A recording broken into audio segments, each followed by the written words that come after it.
Welcome student on my channel True Scholar. Today we will study a poem. Poem name is The Laburnum Top. Poem is composed by Ted Hedges. So let's start. The laburnum top is silent, quite still. In the afternoon, yellow September sunlight, a few leaves yellowing, all its seeds fallen. Poet कहता है कि laburnum means होता है अमलतास और top means सबसे ऊंचा भाग इसका। तो यहाँ पर कहने का मीन्स ये है कि लेबनम ट्री का सबसे ऊपर का भाग। तो कभी कहते हैं कि लेबनम पेड़ का जो सबसे ऊपरी भाग है वो बिल्कुल क्विट स्टिल, बिल्कुल शांत है, साइलेंट चुप है। The laburnum top is silent, वो शांत है, क्विट स्टिल, बिल्कुल शांत। In the afternoon yellow September sunlight, यह सितंबर की दोपहर है और धूप पड़ रही है। आ फ्यू लीव्स येलोइंग, कुछ पत्तियां जो हैं वो पीली पड़ चुकी हैं। ऑल इट्स सीड्स फॉलन, और इस पेड़ के जो बीज हैं वो सूखकर भूमि पर गिर चुके हैं। तो कवि कहते हैं कि लेबनम पेड़ का जो सबसे ऊपरी भाग है वो बिल्कुल शांत है, बिल्कुल शांत, क्विट स्टिल, बिल्कुल शांत, चुप है। ये दोपहर, सितंबर के दोपहर है और सूरज चमक रहा है। तो इस पेड़ की जो पीली पत्तियां हैं वो धूप के कारण भी पीली दिखाई दे रही हैं। और ऑल इट्स सीड्स फॉलन, और इसके जो बीज हैं वो गिर चुके हैं। Till the goldfinch comes with a twitching chirrup, a suddenness, a startlement at a branch end, then sleek as a lizard, and alert and abrupt, she enters the thickness, and a machine starts up, of chattering, and a tremor of wings and trillings. The whole tree trembles and thrills. It is engine of a family. तो आगे,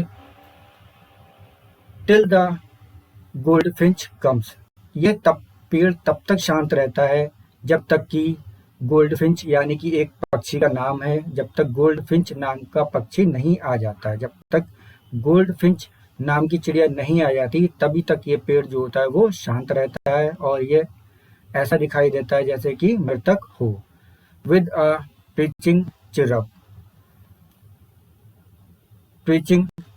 chirp means चहचहाना और twitching means फड़कते हुए। तो वो चिड़िया जब आती है तो अपने पंखों को फड़फड़ाती हुई और चहचहाती हुई आती है। सडननेस, और अचानक।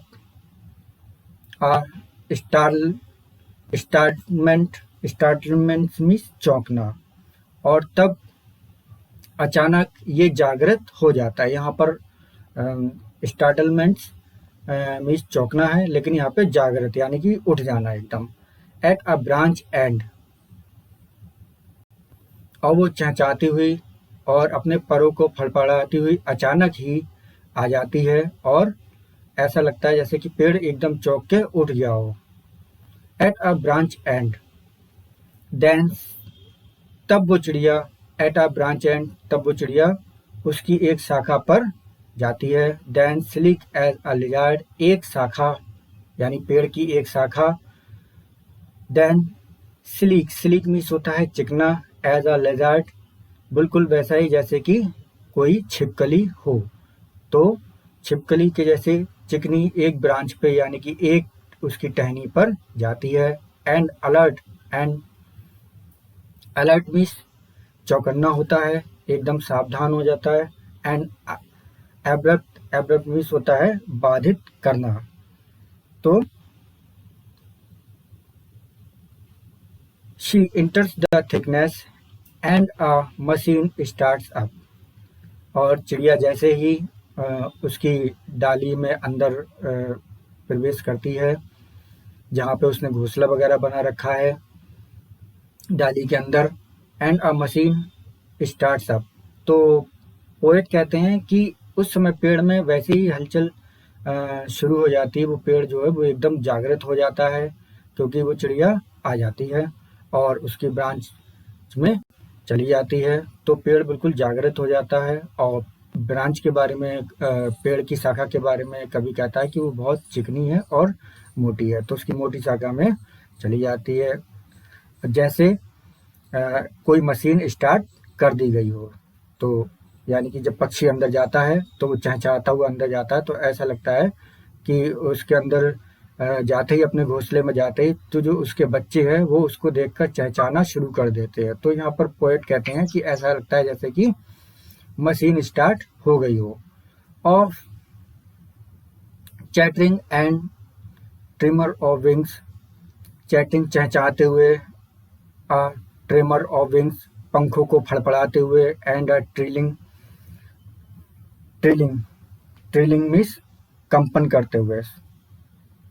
Then the whole tree tremble and thrills, और तब पूरा पेड़ उसकी चहचहाहट से, उसके पंखों की फड़फड़ाहट से और उसके स्वर से, यानी कि चिड़िया जो चहचहाती है उसकी आवाज़ से पूरा पेड़ जो होता है वो क्या होने लगता है, वो पूरा पेड़ हलचल करने लगता है। मीन्स वो पेड़ जो है वो हिलने लगता है और एकदम रोमांचित हो जाता है। पेड़ जो है थ्रिल्स यानी कि रोमांचित हो जाता है या पुलकित हो जाता है। It is the engine of our family, ये पेड़ जो है उसका यानी कि चिड़िया के लिए क्या है, वो एक इंजन के समान है। ये जो पेड़ है वो चिड़िया के लिए एक इंजन के समान है।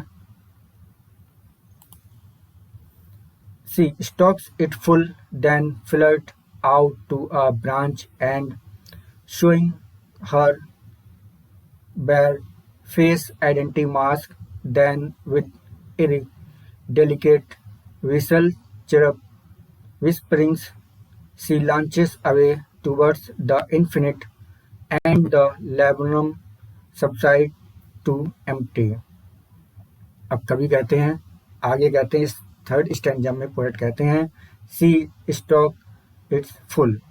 स्टॉक मीन्स होता है आपके भर देना, पुलकित कर देना, तो या भड़का देना। तो सी स्टॉक्स इट फुल, तो जो पक्षी है वो इसको पूरी तरीके से क्या कर देता है, जागृत कर देता है, यानी कि भड़का देता है।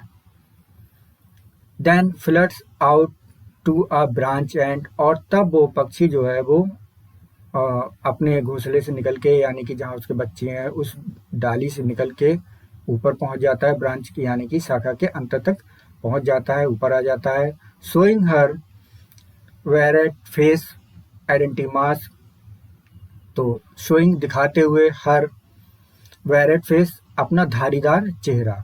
तो गोल्ड फिंच जो चिड़िया है वो अपना धारीदार चेहरे को दिखाते हुए, मतलब उसका चेहरा ही नजर आता है, क्योंकि पेड़ की पत्तियां पीली हैं, पेड़ पूरी तरीके से पीली पत्तियों से है और पक्षी भी पीला है। तो इस वजह से यहाँ पर पोएट कहते हैं कि पीला होने के कारण उसके शरीर का बाकी भाग तो नहीं दिखता है, केवल क्या दिखता है, केवल उसका धारीदार चेहरा दिखता है, आइडेंटिटी मास्क, तो उसके चेहरे को केवल देखा जा सकता है।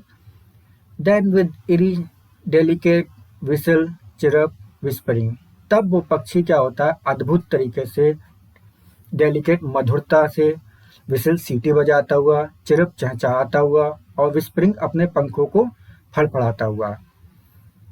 तो पक्षी जो है वो अपने चेहरे को दिखाता हुआ, मतलब उसका चेहरा ही दिखता है, वो अद्भुत तरीके से मधुरता से गाता हुआ, विसल मीन्स सीटी बजाता हुआ, चिरप चहचहाता हुआ, और विस्परिंग पंखों को फड़फड़ाता हुआ। सी लॉन्च अवे, लॉन्चेस मीन्स होता है यहाँ पर है चले जाना, ठीक है, तो उड़ान भरना। तो शी लॉन्चेस अवे, तो वो उड़ जाती है, towards the infinite, towards the infinite, infinite means आकाश में, यहाँ पर इन्फिनिट अनंत, तो यहाँ पर आकाश से लेंगे तो वो उड़ान भरती है और वो आकाश में क्या हो जाती है, विलीन हो जाती है। And the laburnum subsides to empty, और जो पेड़ होता है वो क्या होता है, एकदम खाली हो जाता है। देन सबसाइड्स यानी कि शांत हो जाना, सबसाइड्स यानी शांत हो जाना, टू एम्प्टी खालीपन से। तो जो पेड़ होता है वो अपने खालीपन लिए शांत हो जाता है। पोएम को हिंदी में एक्सप्लेन किया गया है। तो फर्स्ट स्टैंजा जो है हमारा, the laburnum top seat fallen,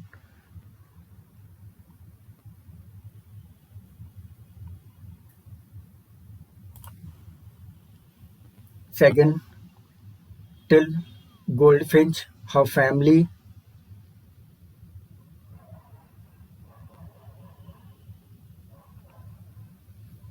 and next and last it is the two empty. तो इस पोएम से पोएट जो है वो क्या मैसेज करना चाहते हैं, पोएट हमको मैसेज करना चाहते हैं, हमको बताना चाहते हैं, अपने रीडर्स को बताना चाहते हैं कि जो पेड़ है और जो गोल्डफिंच पक्षी है ये आपसी निर्भरता को दर्शाता है, और पेड़ बिन पक्षी मृतक के समान है, और बिन पक्षी के पेड़ भी मृतक के समान है, और पेड़ों के बिना पक्षी अपने बच्चों को, अपने घोंसलों को सुरक्षा नहीं दे सकते। अतः दोनों ही एक दूसरे के लिए क्या है, मोस्ट इम्पोर्टेंट चीज है, और दोनों का जीवन एक दूसरे के बिना संभव नहीं है। तो ये मैसेज जो है वो पोएट देना चाहते हैं। लेबनम ट्री अमलतास पेड़, टीचिंग फड़फड़ाना या फड़कन, स्टार्टलमेंट चौंकना, स्लीक मीन्स चिकना, ट्रेमर कंपन, ट्रिलिंग्स कांपना या कपकपाते हुए आवाज में, स्टॉक्स भड़काना, लॉन्चेस उड़ान भरना, और सब्सिडाइज शांत करना। स्टूडेंट्स वीडियो को लाइक कीजिए, शेयर कीजिए, और अगर आप हमारे चैनल पर नए हैं तो चैनल को प्लीज़ सब्सक्राइब कीजिए ताकि इसी प्रकार की आपको एजुकेशनल वीडियो मिलती रहें। Thanks very much for watching this poem.